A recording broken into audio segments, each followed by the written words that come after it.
Hi, I'm Colleen Vivaldi, and welcome to this week's edition of Eye on the Eagle. With me here today is head coach Anabel Hering of the women's soccer team.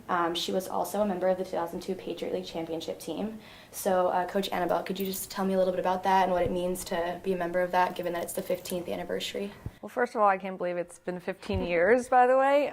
So it's been some time. It's a blur as far as the general year, but as far as like the championship game and some things leading up to it, there are things that I remember, and it's exciting to think back on it and kind of reconnect with some of the players that were part of that team back in 2002 through Facebook and social media. A lot of people are reaching out through email, kind of sending pictures, which bring back those memories, which has been kind of exciting for us, and hopefully we'll get some pull from that.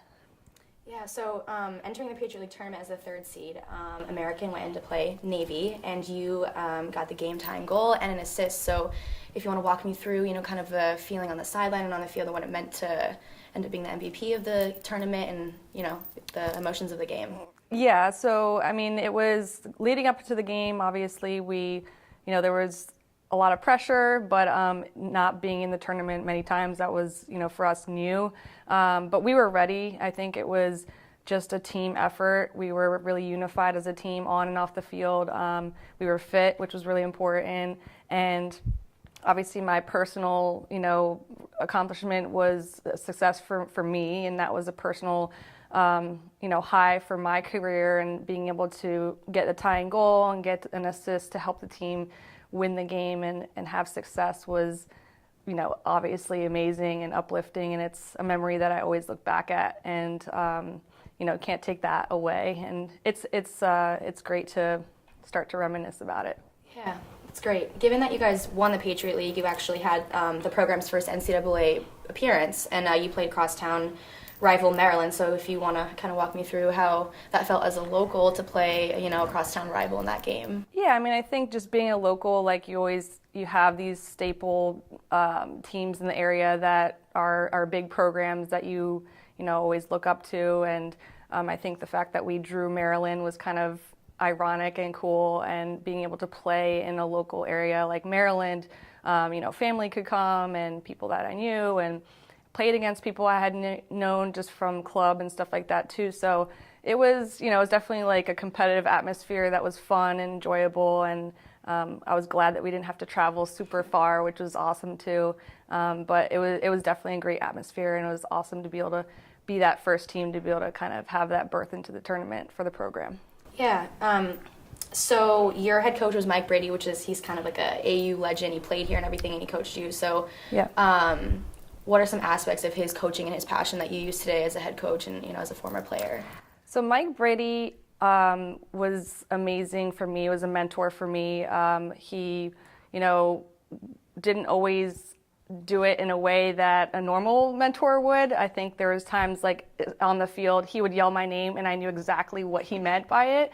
And he didn't even have to have a coaching point, and I kind of had that connection with him, which was really special.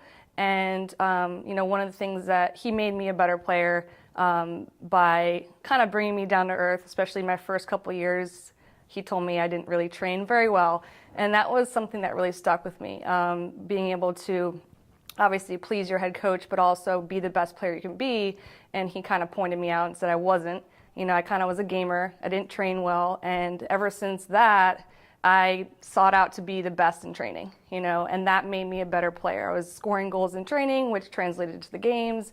And for me, I took that now as a head coach, training is really important. You train the way you want to play in the games. And I kind of got that from Mike Brady. And as a player, it made me who I was, and it made me successful. But also as a coach, I think it's helped our team, with being able to compete in games as well. Great.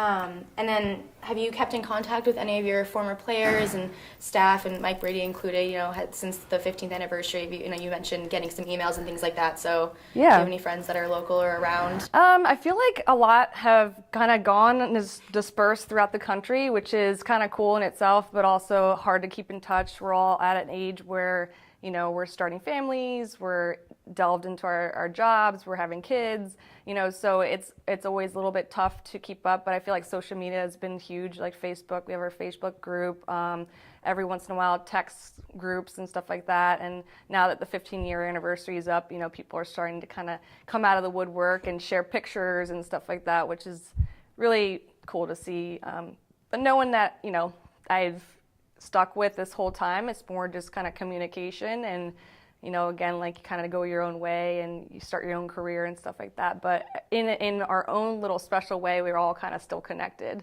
regardless of how much we talk. We can talk every 5 years and still feel like we still know each other, which is awesome. That's great. Well, thank you for taking the time and sharing all this wonderful information about us. I'm Colleen Vivaldi, and this has been this week's edition of Eye on the Eagle.